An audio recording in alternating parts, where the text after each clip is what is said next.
Assalamualaikum warahmatullahi wabarakatuh. Halo, apa kabar semua anak-anakku? Sudah makan belum? Jaga kesehatan. Makan dan minum yang teratur. Jangan lupa juga makan buah. Oke, anak-anakku yang soleh dan solehah. Sebelum kita mulai, kita berdoa dulu. Semoga kita semua di sini diberikan kesehatan sehingga kita bisa melalui hari-hari dengan baik. Dan yang terpenting adalah kita tetap tinggal di rumah sesuai dengan aturan dari pemerintah supaya virus corona tidak berkembang lebih banyak lagi. Baiklah, hari ini Miss Dewi akan membahas soal review bab 7 dan bab 9. Oke, untuk yang pertama kita akan menentukan hubungan antar garis. Kalian harus membaca soal instruksi dengan baik. Yang pertama, gambarkan 5 bentuk garis. Oke, baik, di sini Miss akan gambarkan ya. Di sini diminta 5 bentuk dari garis lurus, sinar garis, segmen, garis vertikal dan garis horizontal. Yang pertama yang akan Miss Dewi buat adalah garis lurus.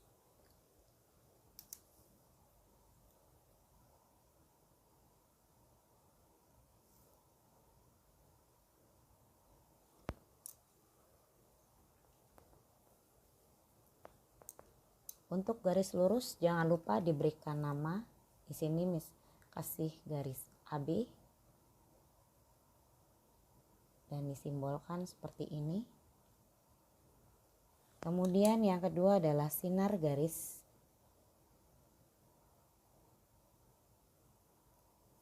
Di sini ada seperti mataharinya, kemudian ada cahaya.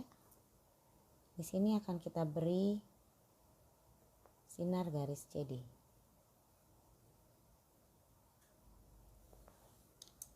Yang berikutnya adalah segmen garis.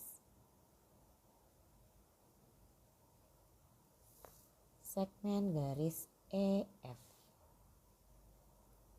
Kita tulis simbolnya seperti ini. Kemudian berikutnya adalah garis vertikal atau garis tegak.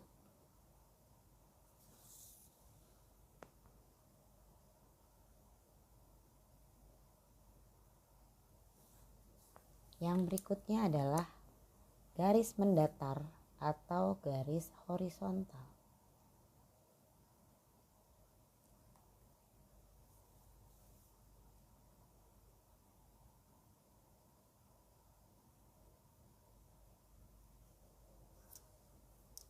Oke, untuk nomor 2 adalah diminta untuk menggambarkan 3 hubungan antar garis, yaitu garis sejajar.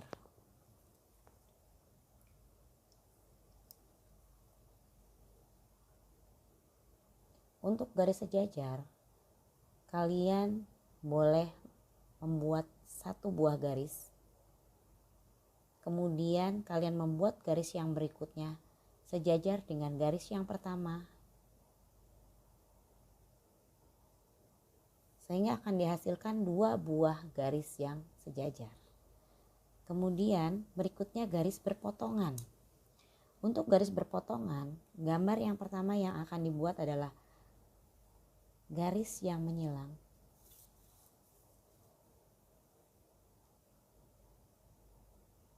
Dengan titik pusat di 0.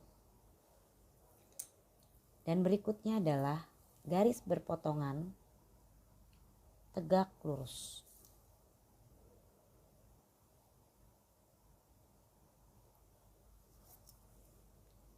Berikutnya adalah kita akan membuat garis berimpit. Garis berimpit ini bisa diaplikasikan juga dengan kalau kita melihat contohnya adalah jam dinding antara jarum panjang dengan jarum pendek. Nah, ini garis yang pertama. Kemudian kita buat lagi garis yang berikutnya.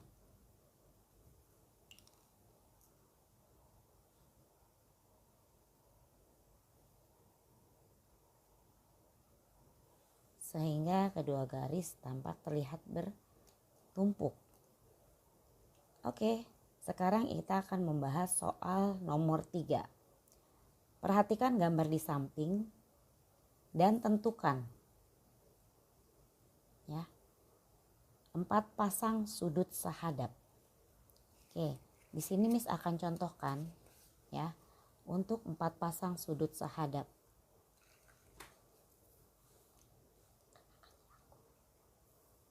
Kita lihat di sini untuk 4 pasang sudut sahadap adalah ya, perhatikan bahwa sudut sahadap itu adalah sudut yang saling berhadapan. Perhatikan tangan Miss. Sahadap. Sahadap dengan yang ini. Yang bagian O, bagian bawah sahadap dengan bagian bawah P sahadap. Oke, sekarang kita akan tuliskan. Berarti kalau kita lihat di sini O4 ya. Kita checklist O4 sahadap dengan P4. Kita tulis O4 sahadap dengan P4. Berikutnya adalah O3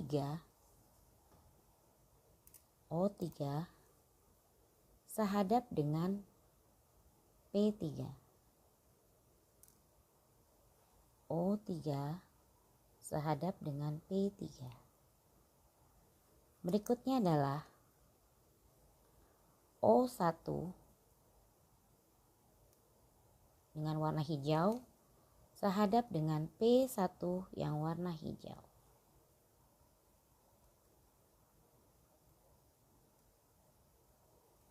Dan yang terakhir adalah O2 sahadap dengan P2.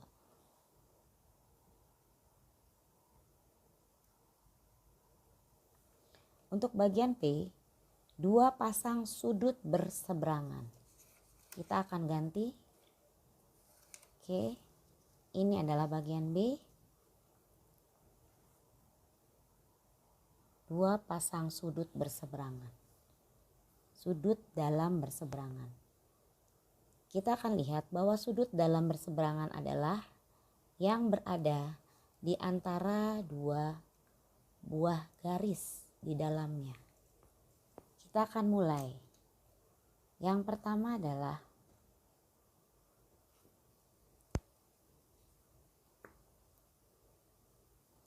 O1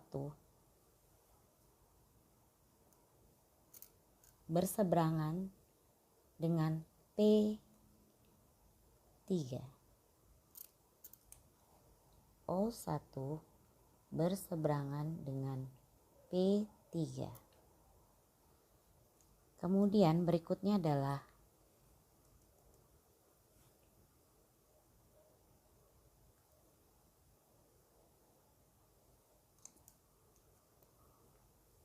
O2 berseberangan dengan P4.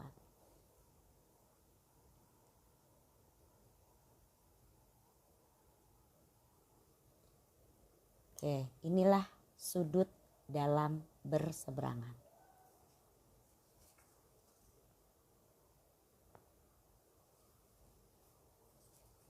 Yang ketiga, 2 pasang sudut luar berseberangan. Yang dimaksud sudut luar adalah ini. Bagian ini yang dimaksud sudut luar. Ini adalah bagian luar. Ini adalah bagian luar. Yang pertama adalah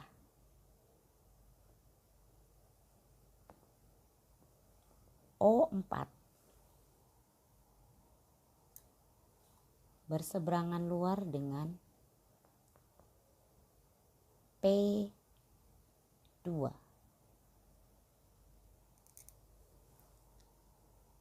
O4 berseberangan dengan P2.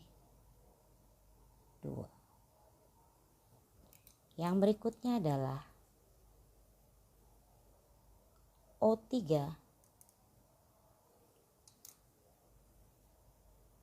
O3 berseberangan luar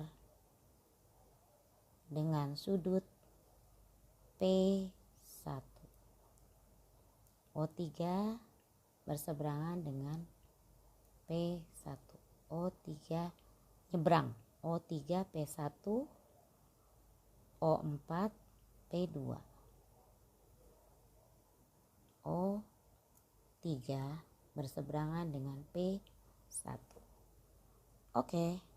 Kemudian 4 pasang sudut yang bertolak belakang. Anggaplah ini lagi main tolak belakang atau tolak pinggang, ya, saling membelakangi. Yang pertama adalah, kita ganti dulu gambarnya, ya. Ini untuk yang bagian D, 4 pasang sudut bertolak belakang. Kita lihat yang pertama adalah antara O3 dengan O1.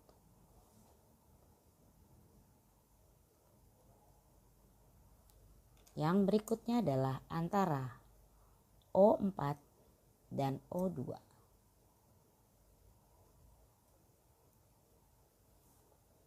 Yang berikutnya lagi adalah antara P3 dengan P1.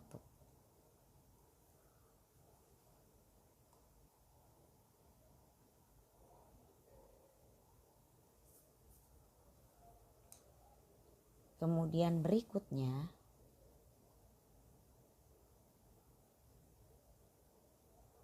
P4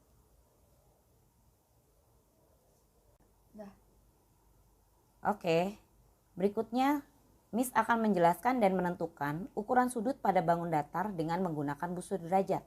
Yang pertama, kita akan menuliskan nama-nama bagian dari sudut berikut ini. Oke, perhatikan ke gambar ini, ya. Untuk penamaan di sini bisa diberikan 2 nama, yaitu sudut AOB atau sudut BOA, seperti ini, ya. Kemudian di sini juga ada 2 buah kaki sudut, yaitu, ya, kaki sudut OA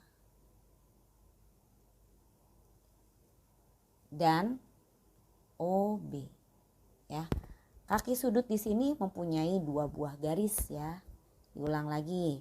Kaki sudut mempunyai 2 buah garis. O A O B. Sedangkan titik sudutnya berpusat di O. Oke. Bagian selanjutnya adalah nomor 2.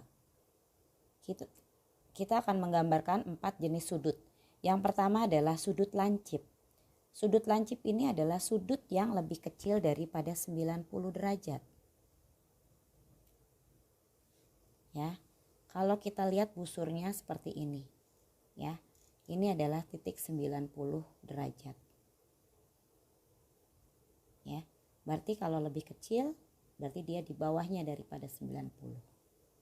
Kita akan gambar. Dia adalah sudut lancip.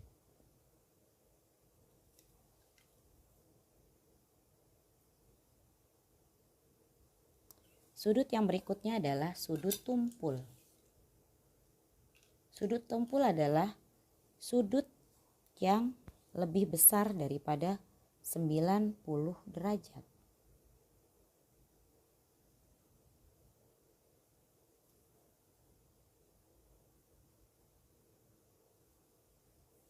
Yang berikutnya adalah sudut siku-siku.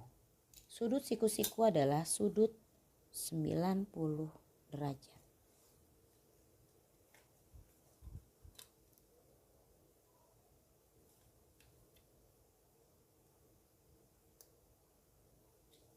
Terakhir adalah sudut lurus.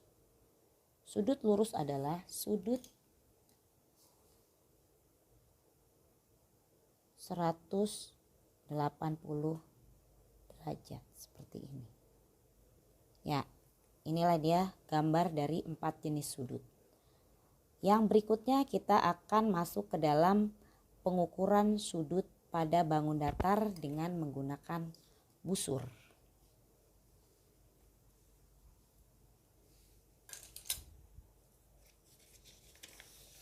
Oke, dalam bagian busur sendiri kita mengenal bagian skala ada 2. Di sini mulai dari 0 bagian sini. Ini kita kenal dengan nama skala luar. Yang berikutnya ini adalah skala dalam. Karena letaknya di bagian dalam. Kemudian berikutnya adalah di bagian tengahnya ini adalah titik pusat.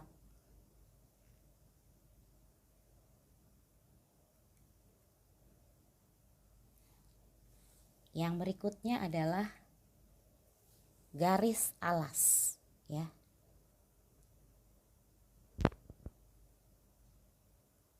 Di sini ada 2 buah garis alas ya. Garis alas di sebelah kiri kalian, garis arah di sebelah kanan kalian. Itu garis alas, ya. Sekarang kita perhatikan berapakah ukurannya. Kita ambil garis alasnya dari sebelah sini, ya. Kita pakai skala dalam. Skala dalam dari sini terus bergerak. Jadi kita menghubungkan antara 2 buah kaki. Kaki AB, garis AB dan garis AC. Kita lihat di sini. Kita lihatnya skala dalam.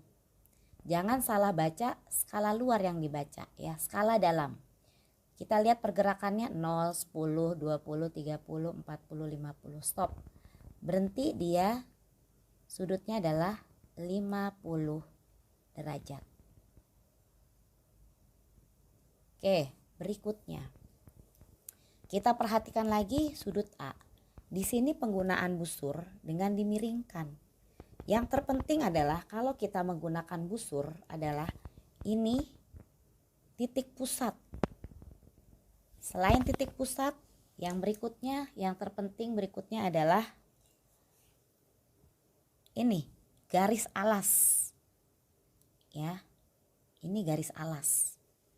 Kemudian dilihat lagi di sini, ya. Kaki sudut yang berikutnya lagi. Nah, dia menunjukkan ke angka, ya. Kita membacanya mulai dari sudut luar. Berhentinya adalah di angka 70 derajat. Kemudian berikutnya yang akan kita ukur adalah sudut B. Ini dia sudut B. Ya. Kita mengukur sudut B. Pertama-tama posisinya adalah kita letakkan titik pusat.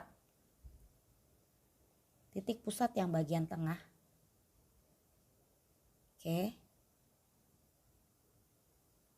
Kita lihat garis alasnya. Bagian sini garis alasnya. Oke. Berarti ini ada di skala bagian dalam. Kita lihat skala bagian dalam. Oke, skala bagian dalam. Perhatikan. Miss akan gerakan spidol 0, 10, 20, 30, 40, 50, 60, 70, 80, 90, 100. Ya.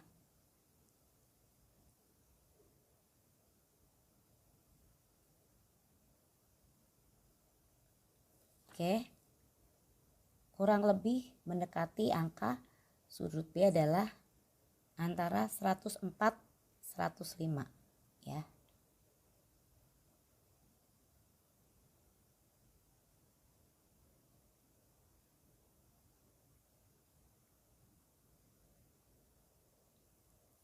Oke, untuk yang berikutnya kita akan menghitung besaran dari sudut A, B, C. Perhatikan sudut A. Sudut A sebenarnya tidak perlu dihitung lagi, kita sudah tahu bahwa dia adalah sudut yang tegak lurus, maka dia akan membentuk 90 derajat. Kemudian yang berikutnya itu adalah kita akan mengukur sudut B. Berapakah sudut B? Pertama, ambil titik pusatnya. Kita ukur dan kita paskan di sini. Ternyata sudut B itu adalah, kita lihat ukurannya, dia pakai skalanya skala luar. Titik pusat, skala luar bergerak 0, 10, 20, 30, berhenti di 40. Kemudian sudut C. Posisi busur kita bisa bolak-balik ya. Posisi busur sebenarnya kita bisa bolak-balik. Bisa menghadap ke sini, bisa menghadap ke sini ya. Yang penting kalian sudah paham, oh titik pusatnya di mana. Nah, ini titik pusatnya di C. Titik pusatnya di C, yang ini pakai skala dalam lagi. Kemudian berhenti tepat di sini. Ya, yang bergerak adalah skala dalam. 0, 10, 20, 30, 40, 50. Sudut C adalah 50 derajat. Kemudian yang keempat, kita akan membuat gambar sudut dengan menggunakan busur derajat. Pertama-tama buatlah alas sebagai dasar ya. Kalian beri tanda titik pusatnya.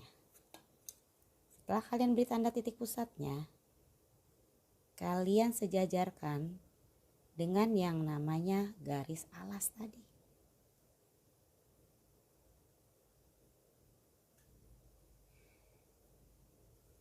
Kemudian nolnya berada di skala luar. 0, 10, 20, 30, 40, 50, 60, 70. Stop. Sampai sini kita kasih titik. Kemudian berikutnya adalah kita tarik garis.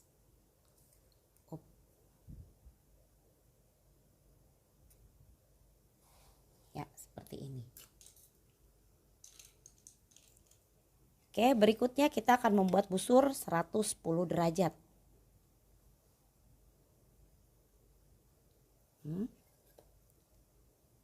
Kita masih pakai skala dalam. 0, 10, 20, 30, 40, 50, 60, 70, 80, 90, 100, 110.